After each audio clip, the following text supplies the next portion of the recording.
इस चैनल पर उपस्थित सभी विद्वान श्रोतागण एवं सभी दर्शक बंधुओं, आप सभी लोगों का एक बार हृदय से स्वागत एवं सबका अभिनंदन है।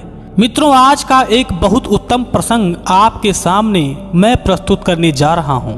इस प्रसंग में आपको बताऊंगा कि जिस तरह से प्रभु श्री राम के जमाने में सती प्रथा का उपयोग होता था, तो उस समय प्रभु श्री राम की तीनों माताएं राजा दशरथ की चिता पर क्यों सती नहीं हुई? क्योंकि उस समय जितने भी सती नारियां थीं जो अपने पति व्रत का पालन करती थीं, अपने पति के मर जाने के बाद वह भी सती हो जाया करती थी। ऐसा वर्णन मुझे पुराणों में और वेदों में, इसके साथ साथ महाभारत में भी मिलता है। लेकिन आपको बता दें कि वो रानियां क्यों सती नहीं हुई। आज हम आपको इसी कथा के ऊपर पूरा विस्तार से चर्चा करेंगे। आपसे निवेदन है कि अगर आप हमारे चैनल को पहली बार देख रहे हैं तो कृपया हमारे चैनल को सब्सक्राइब जरूर करें। साथ में जो छोटी सी घंटी दिख रही है, इसको दबाकर ऑल नोटिफिकेशन ऑन कर लें, ताकि जो भी नया वीडियो बनाऊं तो उसकी सूचना नोटिफिकेशन के रूप में आपके मोबाइल स्क्रीन पर सबसे पहले दिखाई पड़े। चलिए अब चलते हैं कथा की तरफ और आपको इस कथा से अवगत कराते हैं। प्रभु श्री राम की जो माताएं थीं, वो तीनों किसी न किसी देवी की अवतार थीं। जैसे हम कह सकते हैं कि माता कौशल्या पूर्व जन्म में मनु और शतरूपा थी, मतलब वो शतरूपा के अवतार में थीं और राजा दशरथ पूर्व जन्म में मनु थे। ऐसा गोस्वामी तुलसीदास जी ने स्वयं इनका वर्णन किया है। इसी तरह हम आपको बता दें कि जगमोहन रामायण में एक प्रसंग मिलता है कि लक्ष्मण और जो शत्रुघ्न की माता थीं, वो नाग माता कद्रु के रूप में थीं, जो इस धरती पर अवतार लेकर आई थीं। ये तीनों रानियां किसी न किसी देवी की अवतार थीं। तो इनके बारे में इस तरह से हम नहीं सोच सकते कि वह सती क्यों नहीं हुई। इसके बारे में आज हम आपको विस्तार से बताते हैं। ये वो नारियां थीं जिन्होंने स्वयं नारायण को जन्म दिया था। नारायण के अंशा अवतारों को शंख चक्र और साथ में स्वयं शेषनाग को अवतार दिया था। वो माताएं इतने जल्दी कैसे अपने देह का त्याग कर सकती थीं? इसके बारे में स्वयं गोस्वामी जी ने लिखा है। प्रश्न के अनुसार वास्तव में दशरथ जी के मरणों उपरांत उनकी रानियों को सती हो जाना चाहिए था, परंतु ऐसा नहीं हुआ। इसका कारण श्री रामचरितमानस के अनुसार भरत जी की प्रार्थना ही थी।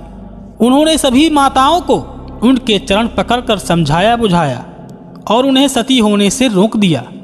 एक चौपाई में लिखा हुआ है, गही पद भरत मातु सब राखी, रही रानी दर्शन अभिलाषी।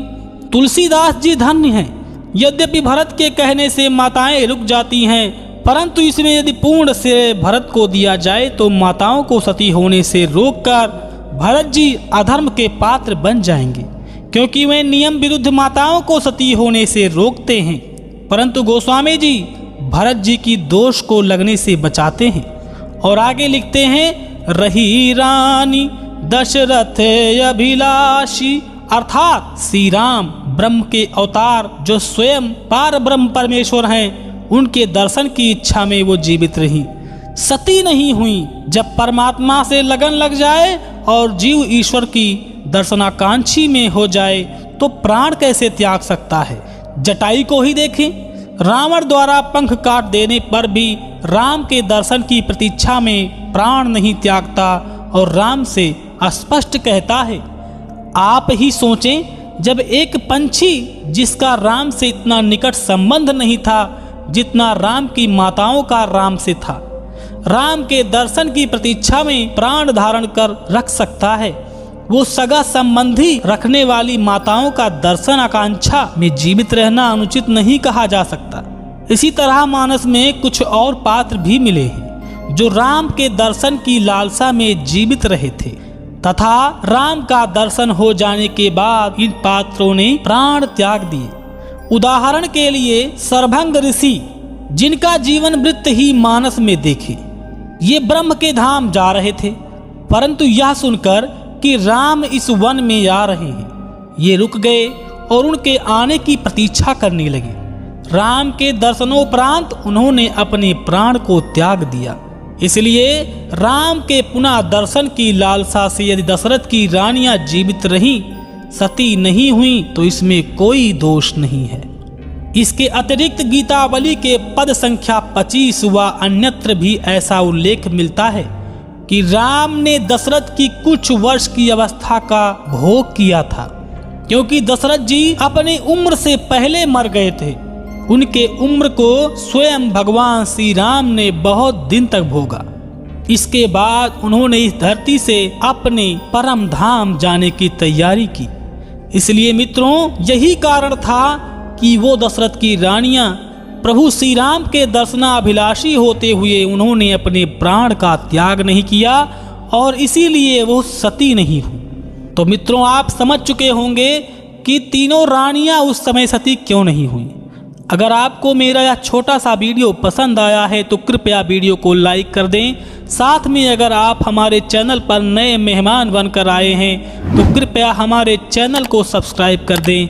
आपका एक सब्सक्राइब हमारे लिए बहुत महत्व रखता है। मित्रों, अब लेते हैं आपसे इजाज़त। मिलेंगे फिर नई खास जानकारी के साथ किसी अन्य वीडियो में। तब तक के लिए जय श्री राम, जय हिंद, जय भारत।